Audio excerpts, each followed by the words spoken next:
Okay, guys, welcome to part three. So, if you look at the bottom of my board, I have six assets and they're also labeled A through F. So, first, I'm just going to go over what the assets are and then we'll walk through how that's related to her larger branding strategy and like what my actual job as a brand manager is. So, A or one is her basically her content marketing. So you see something called SEO, song, brand merch, and social media. We'll go more into what that means later. B, you guys see essentially like a branded website. So that branded website has some banner and some form. So that's B2. So C3, what you see is something called a subscribers list. All right. And then D4, you see something called a newsletter. And E5 says brand deals, and F6 says product collaborations. All right. So I'm actually going to start with B2. So B2 is the landing page. So remember that the most important part of this entire thing is having a CRM in place so that once you actually have a list of niche subscribers, like the rest takes off by itself. And our only job is essentially to perform content marketing that will help drive organic and paid traffic to that website. So on this branded website, we'll have some banners. So let's take this truck fit. Let's actually like go through the use case of the product collaboration with truck fits, right? So her hats can be one of the ways in which we increase brand visibility and also begin to work on a product deal for her. All right. So I'm gonna do an aside for a second and I'm gonna speak through like from a marketing perspective, like how would I actually go about landing her more brand deals and increasing her brand visibility using a hat, especially given the fact that she already organically wears them. All right. So stay tuned for part three. I'm gonna actually make this a 5-part series. Okay, so welcome to part four. We're going to go into the actual strategy. So, in order to do this, what I want to do is first, so Cole, when you're listening to this, I actually want you to go through this exercise. That hat you were wearing, where did you get it from? Chances are you either purchased it or it was gifted to you. Let's just go with the case that it was purchased. And if it wasn't this hat, then maybe the last hat you purchased. Now ask yourself, where did you purchase that hat? And why did you purchase that hat? Then you'll start to get into psychology of purchasing. So I'm going to use my example for a second. If I were buying a hat, likely I would either buy it offline or I would buy it in a retail store, right? So I'm likely going to see it somewhere on social media. And guess what? I'm going to want to see other people wearing it, right?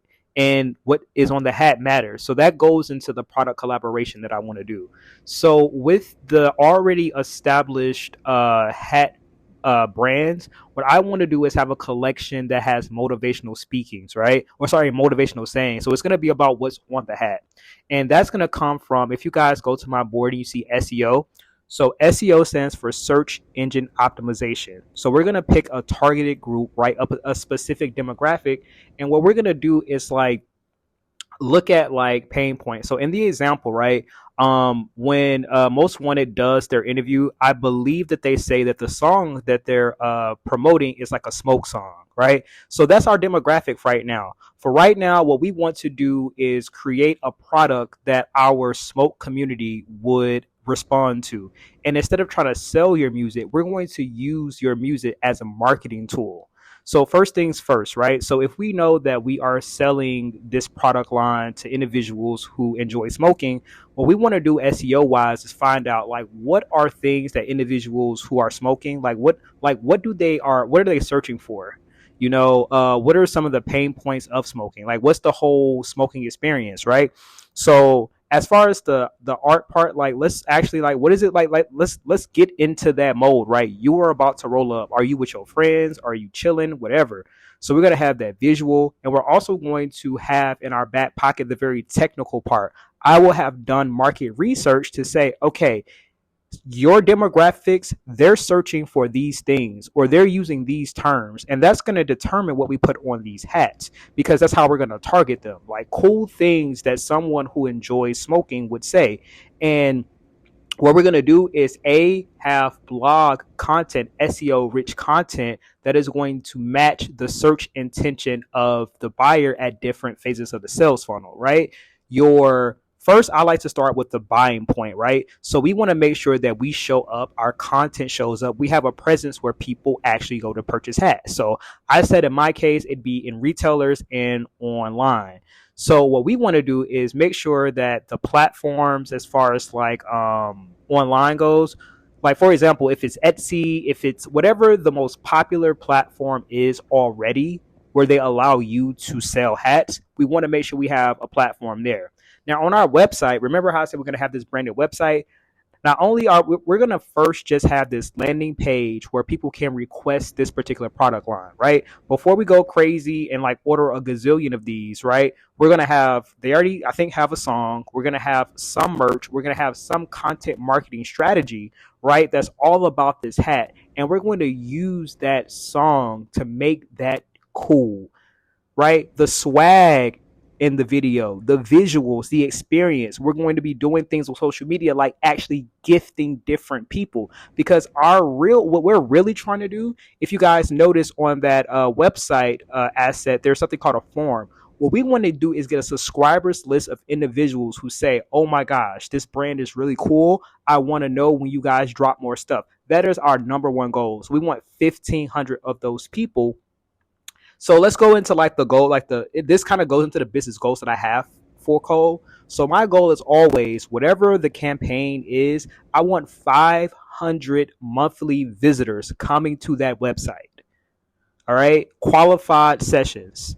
And then from there, I want my ultimate goal before I can even go to a brand is I need 1,500 active qualified subscribers. So these are not like bought or anything. These are individuals where we've done our job content wise, swag wise, artistic wise, value wise, to attract these users who actually want to hear more about this brand, who actually want to order this merch, pre-order this merch, right? So on that landing page, on that form, they're just going to in some way show interest. They're either going to say, this is really cool, I want to just hear more content from you guys, or I would be interested in knowing as soon as you guys do a pre-release. So even on the website page, we can even have some faux pre-release and just be like the first however many people request, whatever. But that subscribers list is most important to me. And then what you guys see as a newsletter is we're going to have weekly content that goes out. So if this is the smoke community, it's going to be things that they want to know about, the latest products or just entertaining things. So we're going to give them information and we're going to give them entertainment. So that's content that we would have already bulk shot for this campaign. So we'd have already shot the content that needs to go on the website as far as the photos, any type of commercial, any type of media that we need to promote it. And we would have already shot the content as far as like any content that we need that's going to be the exclusive content that we're going to use on our newsletter. Now, our newsletter is key, and that's what we enter into our CRM. Our CRM takes over for that, right? Our biggest job is us figuring out what kind of content is going to resonate with our target audience enough so that they not only visit the website, but then they subscribe. Because the moment they subscribe, our work is done. All right, our CRM is going to nurture them on a regular basis. It's also going to send out deals to them. It's going to alert them when we have new merch. It's going to do all of that for us. All right, and then when you split off and see E and F, so essentially what I'm going to be walking into are brand deals. So the affiliate marketing deal, that's nothing new. But what makes it new with us is we have our numbers and we have a lot of leverage, right? The reason why many other either content creators or artists, they're not able to get really good deals is because they don't have a lot of leverage to bring to the table. They're not looking at you guys as followers because that doesn't even necessarily match with their niche, right? If you have 20,000 followers, but none of them are really into hats and none of them are into like apparel that's about, the smoke experience, you're not as valuable to me as a brand. But if you can show me with your numbers, 1,500 subscribers, and at least like a third of them are saying that like, hey, I like this faux merch that you've put here. I would be willing to purchase this. We're sending out that communication in our CRM as well to these different hat brands, and now we have leverage. All right, and then the product collaboration. So here's where we really make money, right? So here's where we really come to the table. We do a product collaboration line that is specifically for Cole with this brand, right? So once we really have some leverage, we're like, look, not only are they interested in your products, but they're interested in a collaboration. And we already have, now with the numbers, we already have the pool, we already have an active list of individuals who've expressed this. That's when I can start negotiating, like, okay, this is a product collaboration. The percentage looks different. This is a lifetime thing, and this can turn into passive income. All right. And that's just for one of Cole's products, right? Copy paste for the mountain water, for the wraps, and whatever else organically fits with her brand.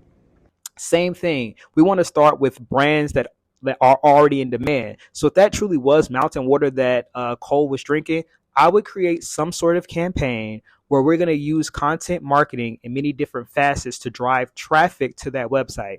Well, also, if they like, just have some cool ass song and some cool ass merch and be having cool ass conversation. So when we go into our content marketing strategy, you'll see where us just organically having her long form content on a consistent basis and us just wearing the merch, that is going to be all the marketing that we need. And we'll just be having like shooting videos and having fun, because the real product is really the play. Like the real play is the product.